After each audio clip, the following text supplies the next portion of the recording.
Hey folks, today we're going to introduce kinematics.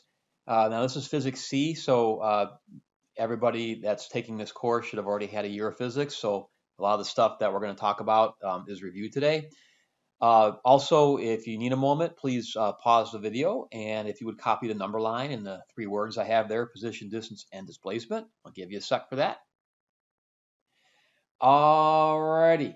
So first of all, we're going to talk about kinematics, and kinematics is simply the study of movement or motion. Later on this semester, we'll talk about dynamics, which is how that motion happens or why that motion happens. But for now, we're just studying the motion itself. And what I've got here is a number line, and let's say it's somebody running around on a soccer field, and they start at point A, and they run to point B, and they run back to point C. And we're going to talk about, first of all, position, distance, and displacement. So the variable that most of you have used for position is x. Okay, so underneath position, I put an x. Usually we measure that in meters, but it can be measured in any unit of distance, meters, kilometers, miles, centimeters, inches. Sometimes it makes sense to measure in one unit over another, but for most of our examples, we'll use meters. Now, the beginning point, x sub a, so we put a little subscript to show like which position. You might also call that x naught, which would mean the position at 0 seconds, or you might even call it x sub I for initial position. Typically in my stuff, I'll use x naught, but as long as you mark it in some way that you recognize what it is, that's fine. Okay. Same with the final position. The person ends up at point C there. A lot of times we'll call that x sub f for final position. Same thing though, as long as you mark it somehow differently from the initial position, you're all good. Okay. Now, by the way, in this example, xi or x naught is negative 10 meters, and x final is positive 5 meters. Now, I'll often get the question, do you have to put the plus and minus there? Generally speaking, what I would suggest is if you're working with anything that's got pluses and minuses in the same problem, then you should actually mark the plus and minus. If you're working with a problem where everything's positive or there's no negatives, then yeah, don't worry about it, obviously. But if you got a problem with pluses and minuses, you should mark them. Okay. Now, the distance. Well, first of all, position is where we're at. So when we're at point A, we're at negative 10 meters. When we're at point C, we're at positive 5 meters. At some point, we were at point B, we were at the 20 meter mark. Distance is simply literally how far you've traveled. And there's no plus or minus with that. It's just simply how far. Okay. So if we want to go from A to B to C, so all the way from A to C, okay, then how far do we travel? Well, from A to B is 30 meters, and then from B to C is 15 more meters. So the distance from A all the way to B to C is 45 meters. Okay, that's easy. It's just how far you went. There is no minus or plus there. Okay, and then finally, what's displacement? Displacement is the vector that goes from point A to point C. It is the shortest straight line distance from A to C. In other words, imagine if you just went from A to C as a straight line. How far would that be? Well, that'd be 15 meters. Now, the symbol we use for that, we use a delta x. It's a change in position. Now, there's kind of an equation. It's x final minus x naught, okay? X final being 5 and x naught being negative 10. So 5 minus negative 10 is 15, okay? But oftentimes, you really don't need to use the equation. You can just look at it and say, hey, it's 15 meters, and the positive sign is 15 meters to the right, okay? Now, let's say that this entire trip took us 15 seconds. So let's say I gave you a time, okay? So let's say time is 15 seconds. Now, again, that's going from A to B to C, okay?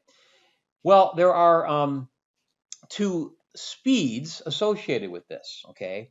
And this would have been, what should have been, the first equation that you learned in kinematics in previous course. Okay, there is, I'm going to put this off to the right side here. There's an equation for speed. Speed, and there's a bar over that, and I'll explain that in a second, is distance over time. That's what your speedometer in your car would say. It's simply how fast did you travel. The bar is average. And notice that I've emphasized that. That's actually very important. This person's speed throughout this thing had to have changed. I mean, they turned around, So at some point they were still. So this bar is simply the average speed. It's not there for decoration. It's really important that you actually write that and think about it.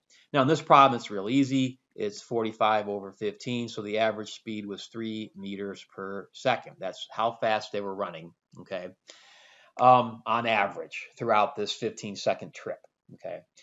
But probably the more useful equation that we're going to use quite often is the definition of average velocity, and that is delta x over time, okay? Now, there are other versions of this. For instance, you could get delta x by itself, okay? You can write it like this, or delta x is final minus initial. So if you do a little manipulation there, a little algebra, you get this equation, okay? They're all three of those equations in green there, they're all the same. It's just different ways of writing the same thing. The original one I wrote there is kind of like the definition of average velocity. Now, again, the bar means average, same thing. This thing was moving in different directions and such, so all this is going to tell us is an average, okay? And for our problem, the average velocity was positive 15 over 15, which is positive 1 meter per second, okay? Now, here's what that means. The way I think of it is, let's say you were in charge of running this route.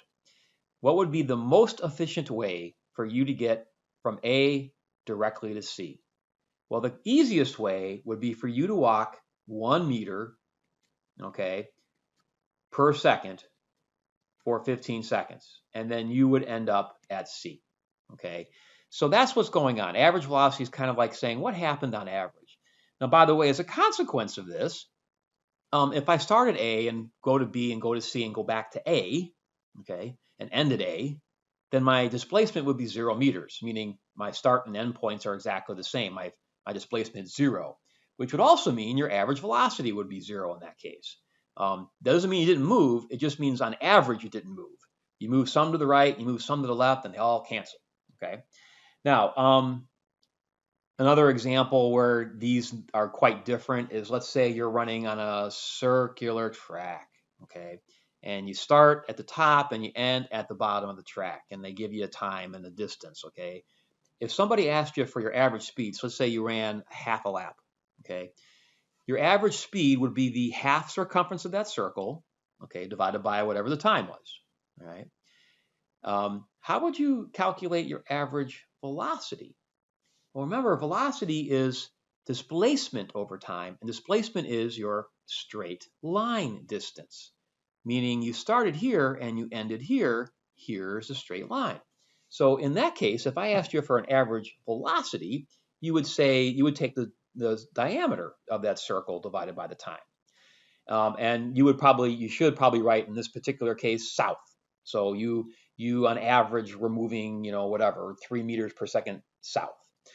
Something else I'll have you note on the speed, I didn't put a plus or minus sign because speed is what we call a scalar. It's just how big is something. You're moving on average 3 meters per second.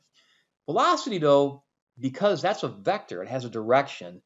You should put a plus or minus, or a north, a south, an east, a west, or a left, or a right. Shortly, we'll be talking about angles and putting those in there too. So you want to be able to distinguish between speed and velocity and what average speed and average velocity are. Okay, and again, these are both averages because they tell you what's happened over the course of an entire trip. They don't tell you what's happening in any given moment. That's coming in a subsequent discussion. I hope you were able to understand all that, and thank you very much.